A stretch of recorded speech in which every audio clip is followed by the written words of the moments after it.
Now we'll review how to add an office inside of the software. If you're logged in as the administrator at the company level login, you'll be able to scroll down to the bottom to manage offices. Go ahead and click that. You'll be able to see any offices you already created in this list here.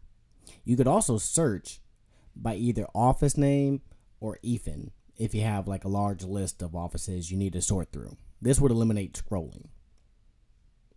So to add an office, you would select Add Office. From here, you'd fill out the office name, and then from there, you will get into the customization of this office profile.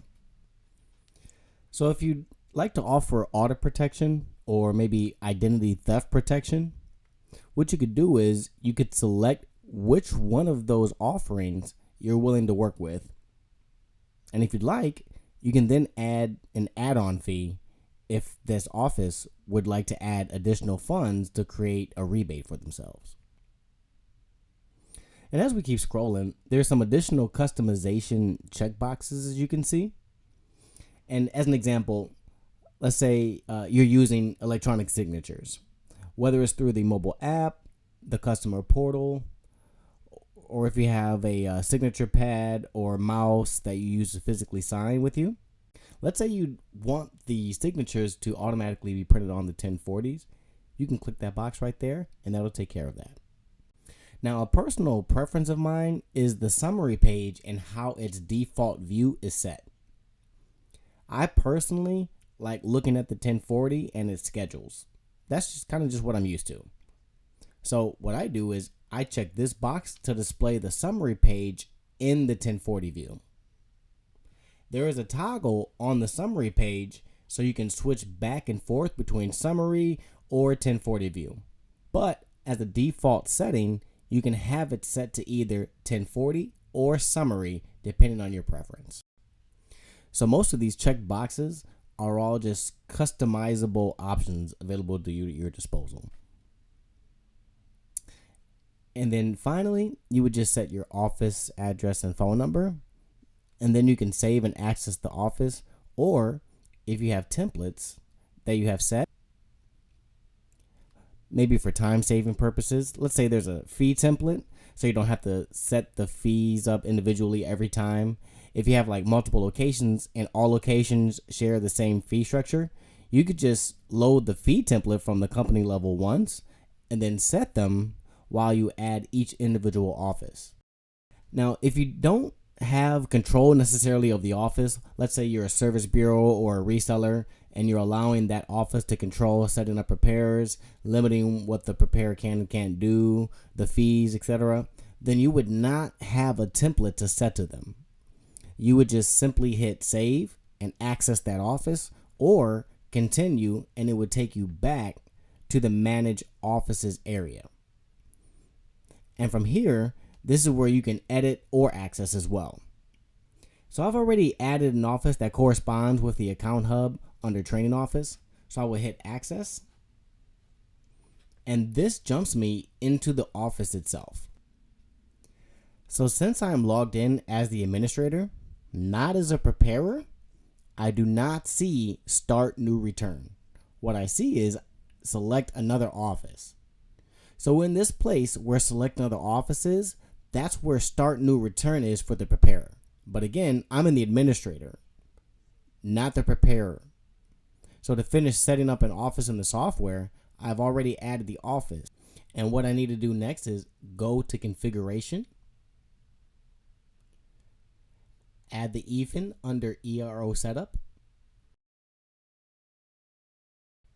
Now, for this example, I've already set this office up, but if I wanted to add it, I would hit add ERO, and I'll click edit so you can kind of see what this looks like.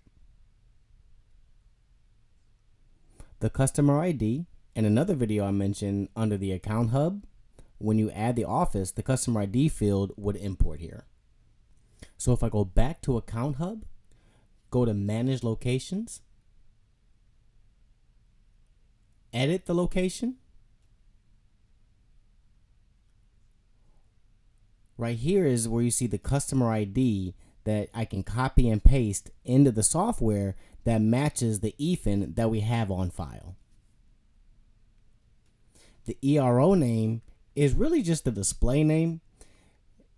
If you choose one of the customizable checkboxes, if you would like to have the ERO name or the preparer name or both printed on the tax return, whatever is displayed on this field would then print if you choose to have the ERO name printed.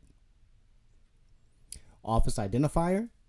What this is mostly for reporting. This is not a field you have to enter. It's not required. But if you have multiple locations, and let's say they all have the same name like Fast Tax, if you didn't memorize which EFIN goes to which location and you don't really know which Fast Tax office this might be, you could use the office identifier, whether it's an office number, a state, a city, a street, whatever helps you know which location this is. That is the purpose of office identifier. And go ahead and put the EIN right there. Then you can scroll down to the bottom here, enter the address and phone number, and then continue and save. So that's one of two things that is required at minimum. The next, still in configuration, if I back up here a little bit, go back up to configuration menu, prepare setup. So I would add a preparer. Social security number for the preparer isn't required, so you don't have to put anything in there. But you will need to put in the first and last name, a 5-digit PIN, the preparer's P10. There's also some more customization boxes. So if this is a preparer you want to limit to only seeing their own returns, go ahead and check that box. But again, we're talking about setting up the office for the first time. So if this is the first preparer you're entering, you probably don't want to restrict what they can or can't do. Preparer agent information is for IRS volunteers only. Go ahead and keep scrolling down to the bottom. Email address, cell phone number is for multi-factor authentication. So when you first log in, it will require a code be sent. Would you rather that text or email to you? You have the option for either or. You create the username. You can then create a generic password. And if you check this box, it'll require that they change the password the first time that they log in. You, as the administrator, do not need their login credentials. You have a pass-through that allows you to access their software at any time. So if you need to help them with something, you can do that very easily without needing their login credentials. And the multi-factor interval is defaulted to 7 days. So that's once a week. You have the option for every day, once a week, once a month. It's really up to you or that preparer how often they want that code to be required to log in. It's just an extra layer of security. If there were any security symbols added, you'd be able to select them here. But once you're done, you would click here to continue to save.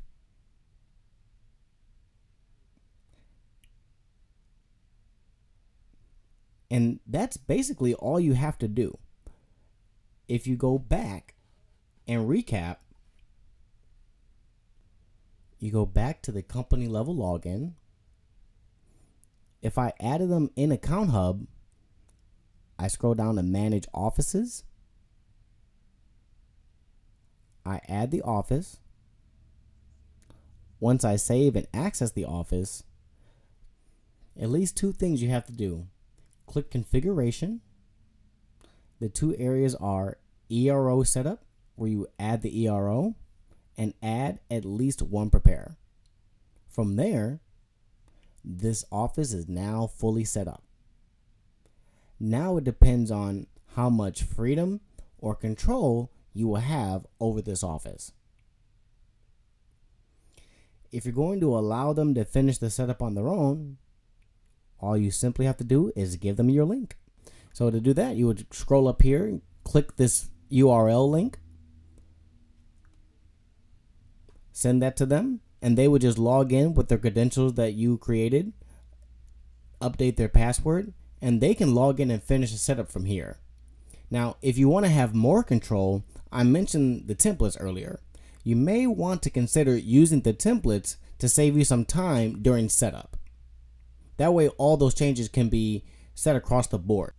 However, if their office is unique, everything may not be applicable to them. So you may need to help them set up their fees, and you would do that under fee setup.